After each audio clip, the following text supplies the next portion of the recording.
Welcome back, my dear friends. A very good morning, good afternoon, good evening to all of you. And this is the data analytics and decision making course number 1 under the NPTEL MOOC series. And we are on the 24th lecture, as you can see. And this is a 12-week course for 30 hours. That's total number of lectures will be 60. Each week we have 5 lectures, each being of half an hour, and I am Raghunandan Sengupta from the IME department, IIT Kanpur. So, in the last class, which was on the 23rd lecture, we were discussing about linear regression, multiple linear regression, the concepts and the ideas, what we mean by the assumptions being what is the error of the for the multivariate linear regression, then linear regression, what is the expected value of the error, what is the variance of the error, how the x's are dependent if there are more than one x, what is the relationship between the x's and the errors, what is the relationship between the how do you find out, I will not use the word relationship, how do you find out the variance of y given the variance of x and the variance of the error, how you find out the expected value of y given the mean value or the expected value of x and expected value of the error. And we also in the last part of the 23rd lecture we discussed that what we mean by rank, why rank is important, what is basically the concept of errors being independent, the concept of I just mentioned the words homoscedasticity and then heteroscedasticities, they would be coming up later. And we also discussed that given the n number of values for y's and n number of values of x's, considering there are k number of x's, we can predict the alpha hat, the beta 1 hat, beta 2 hat till beta k hat. Alpha may be there, may not be there, depending on how the problem formulation has been done. And using those the estimated values or the hats, and they are based on the fact that you minimize the sum of the squares of the errors, and once these hats are found out, you basically plug them in the nth plus 1 value utilizing the x 1 to x k, that means x 1 comma n plus 1, that is the first value, the nth plus 1 value for the first variable till the nth plus 1 value for the kth variable. Utilizing that, you find out the estimated value of y n plus 1, and then utilize that value to basically to find out what is the error of the nth plus 1 term, that means the difference between y n plus 1, that is the actual value of y minus y hat of n plus 1. And technically if the errors are assumed with the mean value of 0, then if you have different errors from considering from n plus 1, n plus 2, n plus 3, so on and so forth, you can add them up, and obviously the expected value being 0, the sum of those errors should be 0 and the variance can be found out, and it should match with the value based on which we are proceeding. And now, the another important thing which and I drew the graph also in a very simplistic sense, how the errors are there, in which directions errors are there, they can be positive errors, they can be negative errors and all these things. And for the multiple linear regression also we found out that given the mean values of x, I am just repeating it, the mean given the mean values of x's and the mean value of the error, we can find out the mean value of y, given the standard deviation or the variance of x's and the standard deviation of the variance of the errors, we can find out the standard deviation or the variance of y. And obviously, when you consider the covariance matrix of all the x's and epsilon and alpha, you should remember that as alpha is a constant, hence its covariance with respect to other random variables will be 0, 0.1. Point number 2, the relationship between the x's, that is xi and xj, as per the assumption is 0, they are independent, hence the covariances between two different x's I and j not being equal would be 0. And similarly, we also consider the covariance between the errors and the x's are also 0, hence those terms would vanish. So, only you will be left with the variances of all the x's and the variance of the errors, because the variance of alpha is not there. So, I will just repeat it. So, you should find out beta 1, beta 2 to beta k using the concept of minimizing the sum of the square of the errors. This is also known as the least square method, or method of ordering least square. The estimated we found out is basically beta 1 hat, beta 2 hat till beta k hat. They are the estimates of beta 1 to beta k, and they would have the properties. So, if you remember during the part where we were discussing about different type of point estimation, I did mention time and again the concept of unbiasedness and consistency.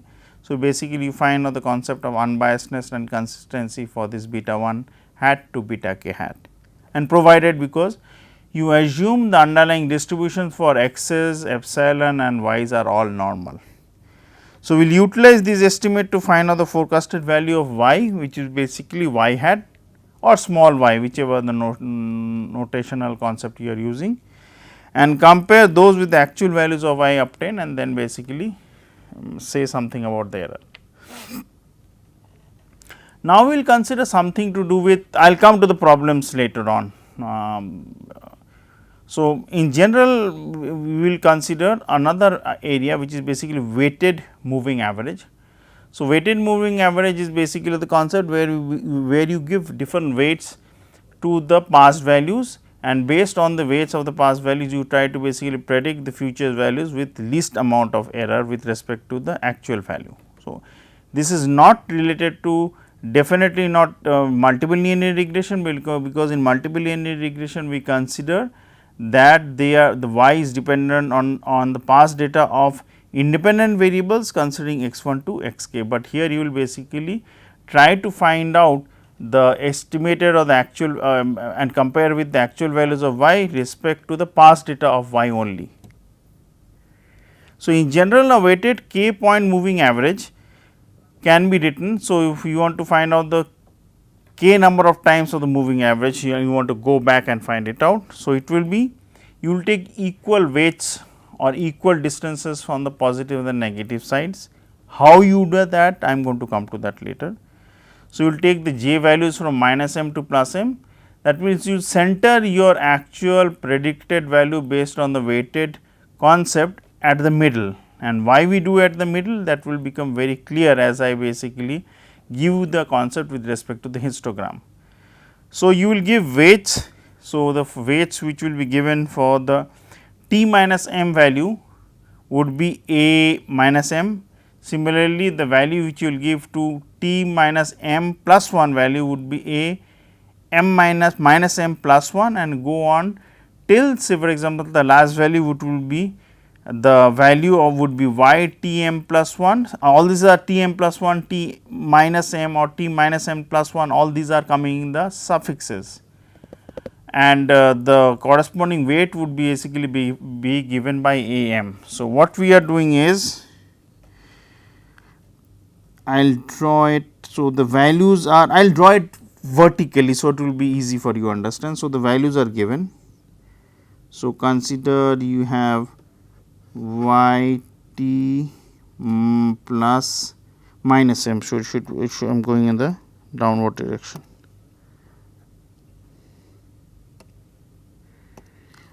So, it is m minus m, space is less, minus m minus 1 y minus m dot till y m plus 1. So, I want to find out the middle value somewhere here. So, what I will do, I will give, for this obviously I am not taking any weights, because this is out of the purview, because the summation is being done from minus m to plus m. So, I will give a weight of a minus m, this is also not there. So, this would not come, I am putting a cross here, cross does not signify, it is basically not a variable or symbol, it is just a cross, it is not considered. I think I would utilize another color to give the cross. Let me use the blue one. This is a cross, this is also a cross.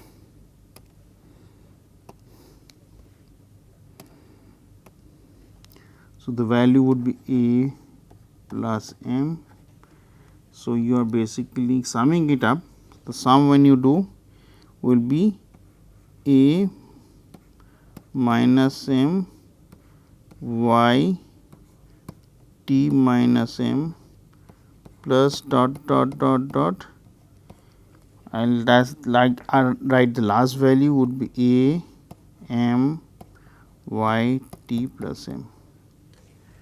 So, if you consider the weights, technically further you go away from the actual value, like you are going more to the left or more to the right. That means, if I am standing here, I am going more to the back or to the front, the weights would basically diminish accordingly. So, if I consider the weights as some sort of histogram and I draw the histogram considering a different color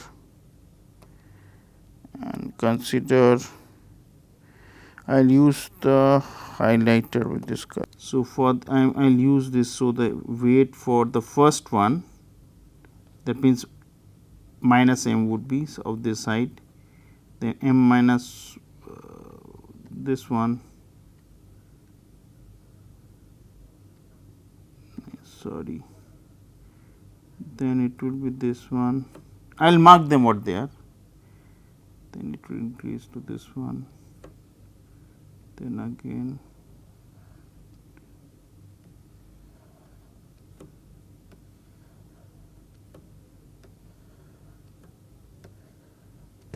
so it means if you are looking at this diagram and I am using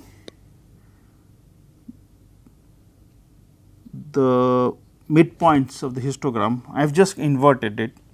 So, if I draw it, it will be a normal distribution.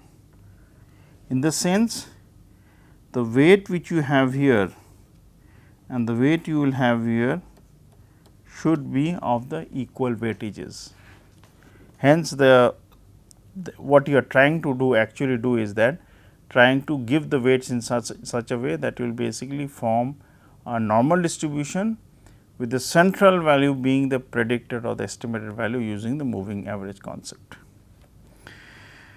Note the total weights. Okay, another thing, the total weights technically should all be 1. So, if I am basically adding up, I will use the different color.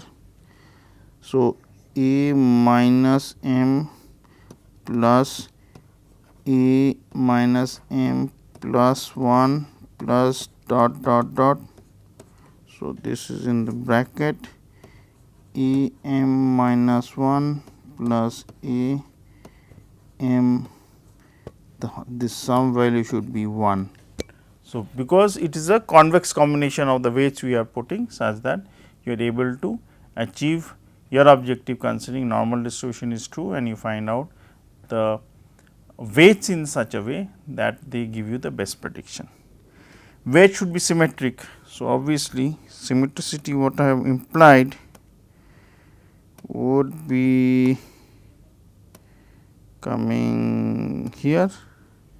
So, this part would be taken care as I have drawn using the histogram. So, this is basically a simple concept of moving average which we will take. Now, I will just give the rules. Rules are very simple, exactly what I mentioned, I will just highlight it. So, basically I will take these 3. So, I will take this one, the first one, second one and third one. So, the first 2 would basically lead to the third. So, let me start the concept using a different color. Okay. Now, consider you have values as y 1, y 2, y 3, y 4, y 5, y 6 and okay, we should have a y 7 also because it is a 4-year moving average 4 times. So, I should consider the 4th and the 5th also utilizing this. So, I will utilize the 1, 2, 3, 4, 5 in order to explain you this. So, I should basically redraw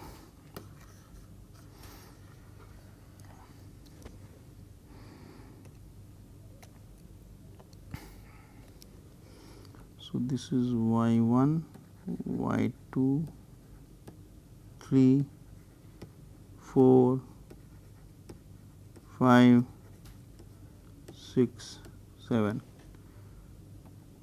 So, these are the difference. So, and basically highlight it with.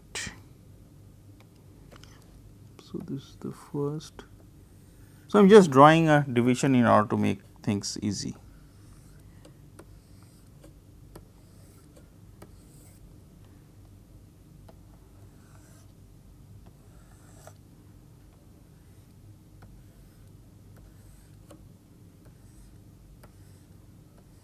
So, obviously, there would be more values, but I will take as given here. Now, what does 4MA1 mean? 4 means 4 months taken, for 4 time periods taken, MA means moving average, 1 means for the first instant. So, what I do is that I take the first one with 1/4 probability, because I am taking 4. So, if it is 3, it will be 1/3, it is 6, it will be 1/6, second one with 1/3 probability, third one with 1/3 probability, fourth with 1/4 probability. So, addition of all the weights are 1.1. Point number 2, I am giving equal weightages now, but you will see later on, if you remember, it will be symmetric as I have drawn that normal distribution. For 4MA2, 4 month moving average for the second set of calculations, again I use a different color. Let me use the orange. So, now I am using 1/4 here, 1/4 here, 1/4 here and 1/4 here. That means, I am starting at y2 and ending at y5, not at y1 and ending at y4. So, I am just shifting by 1 notch. For 4MA3, I will basically start with 1/4 for y3, 1/4 for y4, 1/4 for y5, 1/4 for y6. So, this is 4MA3. 4MA4, again it will move 1 notch, it will be again 1/4 weights, and the weights would be given in this way.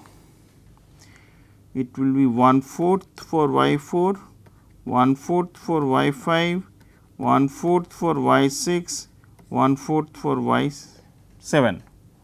So, obviously, if I find out the total probability for this would be, let me use the coloring scheme as black. So, it is easy for me. So, the total weights here would be, if I find out the whole weights. So, obviously, the weights in between for y4 with the highest. So, y4 would basically be, I am basically giving the ratio in those ratios. For y1 it will be 1/16, and for the last one it is also 1/16, that is 0.1. 0.2 for the y2 and y6, they would be 2/16, this is 2/16. For third and fifth it will be 3/16, 3/16, and the fourth one it will be 4/16. So, if you see the weights, this one and this one are equal, this one which is y2 and y6 are equal, y3 and y5 are equal, and similarly the middle one is the highest. So, if you look at this histogram and I draw it, so it is, I will draw the histogram, this is the baseline, I am just inverting it. So, 1/6 weight comes here, 2/6 would be little bit higher, 3/6 would be little bit higher, 3 times. So, let me draw it the 3 times. 4/6 would be much higher. This is a proportional, may not be right diagram, but I am trying to basically highlight. Then the third one would be the third from the last would be again height of 3/6, second from the last is 2/6 and other value is 1/6. So, if I draw the histogram, it will be a normal distribution exactly as the values have been predicted. Now, if I do it say for example, for 3, so obviously the calculation will change. So, in the case first case it will be 1/3, 1/3, 1/3 for y 1, y 2, y 3, again 1/3, 1/3, 1/3 for y 2, y 3, y 4 and 1/3, 1/3, 1/3 for y 3, y 4, y 5. Find out the weights and proceed accordingly. Just one thing, the weight should be exactly equal to 1. So, if you have 2 plus 1 3, 3 plus 3 6, 6 plus 4 10, 10 plus 3 13, 13 plus 2 is 15, 15 plus 1 is 16, 16 by 16 is 1. So, which basically corroborates the fact that the assumption what we have started with is true.